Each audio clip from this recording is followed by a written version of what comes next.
Vokal adalah bunyi bahasa yang dihasilkan oleh getaran pita suara tanpa adanya penyempitan atau lambatan di atas glotis.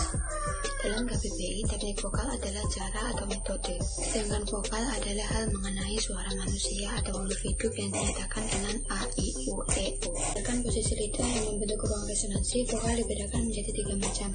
Yang pertama yaitu vokal depan. Vokal depan dihasilkan dengan menggerakkan bagian belakang lidah ke arah langit-langit lidah sehingga membentuk rongga yang menjadi ruang resonansi antara bagian depan lidah dan langit-langit. Misal vokal E. Kedua yaitu vokal tengah. Vokal tengah dihasilkan dengan menggerakkan bagian depan dan belakang lidah ke arah langit-langit sehingga menghasilkan rongga yang menjadi ruang resonansi antara bagian tengah lidah dan langit-langit. Yang terakhir yaitu vokal belakang. Vokal belakang dihasilkan dengan menggerakkan bagian depan lidah ke arah langit-langit sehingga membentuk rongga yang menjadi ruang resonansi antara bagian belakang lidah dan langit-langit. Contoh vokal yaitu vokal O.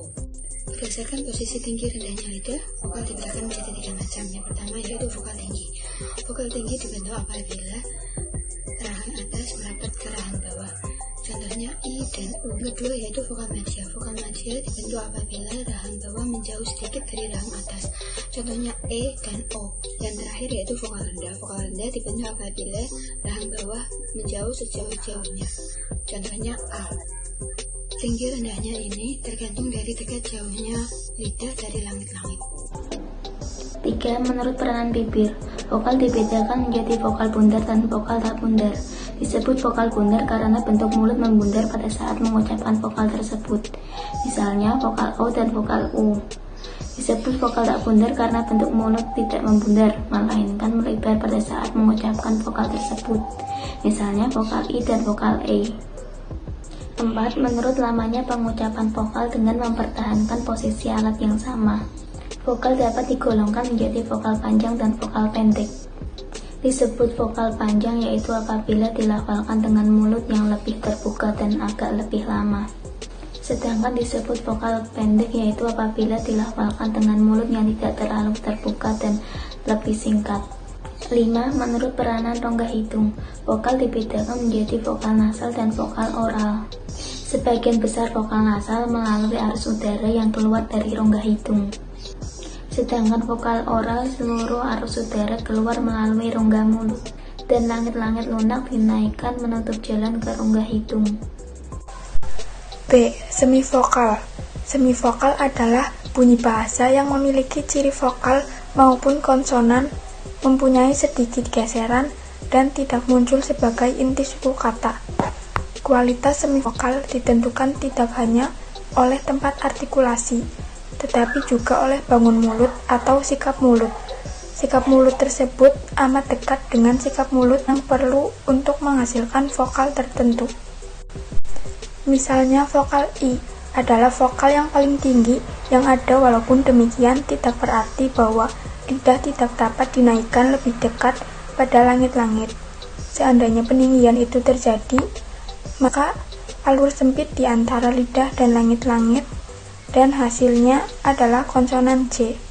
Peninggian tersebut tidak cukup untuk mencapai tempat artikulasi yang dapat dengan tepat kita pastikan. Jadi masih ada sisa dari ciri-ciri vokal. Oleh sebab itu, bunyi J kita sebut semivokal.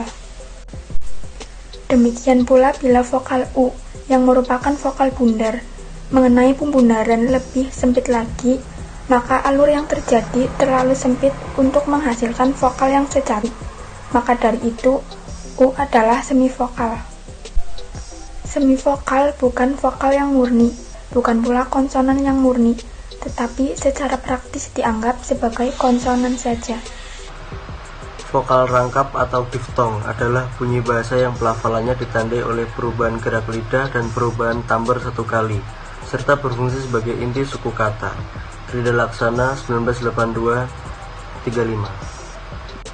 Diftong dibedakan atas diftong naik dan diftong turun. Cair 2007-115. Pembagian ini didasarkan pada letak atau posisi unsur-unsurnya. Diftong naik adalah diftong yang bunyi pertama posisinya lebih rendah dari posisi bunyi yang kedua. Sedangkan diftong turun terjadi ketika bunyi pertama lebih tinggi dari bunyi yang kedua. Krida Laksana 1982-35. Membedakan adanya diftong lebar, diftong naik, diftong sempit, dan diftong turun. D. Asimilasi fonetis. Yang pertama, pengertian asimilasi. Asimilasi adalah perubahan bunyi dari dua hal bunyi yang tidak sama menjadi bunyi yang sama atau hampir sama. Sedangkan asimilasi fonetis adalah penyesuaian bunyi dengan bunyi lain, tetapi dengan mempertahankan fonem yang sama. Asimilasi dibedakan menjadi dua macam, yaitu asimilasi progresif dan asimilasi regresif. Asimilasi progresif terjadi jika bunyi yang mengalami perubahan terletak di belakang bunyi lingkungannya. Sedangkan asimilasi regresif merupakan gejala asimilasi yang ditandai dengan perubahan atau penyerupaan bunyi yang terletak di depan bunyi lingkungannya.